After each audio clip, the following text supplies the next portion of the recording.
Joey in LA, thanks for calling. Hello. How you doing? I'm fine. I'm actually calling because, first I'd like to say that was an awesome debate you did with Cy. It was great. Oh, thanks.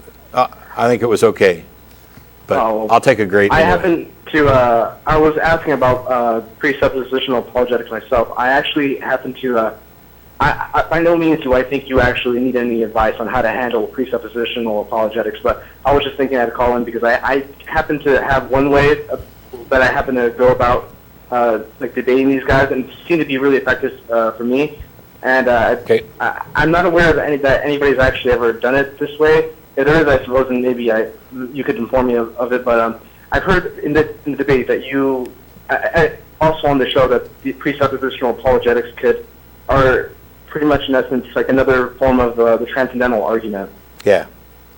Yeah, and also I've heard that just another version or a way of shifting the burden of proof, or it could be it's also circular reasoning. And I can see, I can understand why anybody would say those. I think those are all pretty much true, but I wanted to bring this one up to you. For me, I happen to think that presuppositional apologetics really are just another way of defining God into existence. Would you agree with that? Sure. I mean, that's kind of the case with anything that kind of deals with ontology, whether it's the ontological argument or not. Because one of the things that, like on the rare occasion that Cy got to an answer for, like, why are the logical absolutes true, he would say things like, because they are consistent with the mind of God, or that for reasons which are sufficient to God.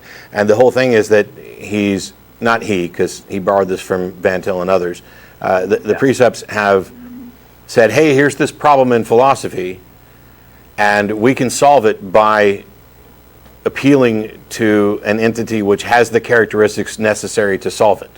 Yeah, it's the exact same thing. That way. Yeah. So usually when the presuppositional apologists that I've come into online, I usually try to, essentially what I bring up is that one way that, as I agree with what you said, I try to bring it to them this way, that in essence what you're doing with presuppositional apologetics is that you're taking something that we know exists, such as, reasoning, and we attribute its origin to something that you're trying to propose exists, such as God. And so what I try to do is sometimes given an example, I use this one, that the Hindu god for language is Vak. And so the thing that Sai will do is that essentially he will go, Sai would say something like along the lines of, well, the fear of the Lord is the beginning of knowledge. And so I could similarly say something that, well, knowledge, that language can't come about through that Vak is the origins of language, and you can't, in an atheistic world, you can't account for language because you have to borrow from my worldview. And no matter what the opposition would say, it doesn't matter what sort of argument they can come up with. I can always say, you can't. How can you say that? You have to borrow from my worldview. You're using words. I can account for that because I believe in Vak. Okay. And so I think that one of probably the best questions to ask. Well, similarly, I know that Sai would, if you were to press Sai, like, how do you know God's real? How do you know God's real? If somebody were to ask me, how do you know Vak is real? It's like, well, if Vak wasn't real, then you couldn't have made sense of what you just said because you just use words. You have to borrow from my worldview. And so the questions I would ask them is, how do you know that God is the origins of reasoning? How do you know that reasoning came from God? And some of them would... Because God has revealed it to them in such a way that they can be certain. Oh, yeah, I was just going to go there. And so if when they present that to me, then I usually say, how do you know that God is actually, in fact, telling the truth? Because God cannot lie. Yes, exactly. And then I ask them, how do you know that? They go to the scriptures, of course, because Scripture says that God doesn't lie. And I would say, how would you be able to distinguish between a lying God from one who tells the truth? Because a lying God, the only thing he could possibly say about himself in Scriptures was that he tells the truth.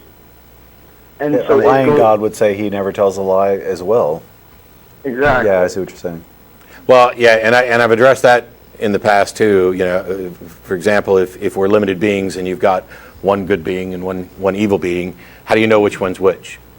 You've had to rely on your own. Well, God put his moral code in his heart. Well, that doesn't mean that he's good. It just means he's consistent with the moral code that he put in his heart, in your heart. I mean, so that's the secret behind that I tried to expose a little bit behind the precepts, is that they're claiming that no other worldview can account for reason. And they don't ever demonstrate that no other worldview can account for reason. They also don't demonstrate that their worldview can. They just claim it.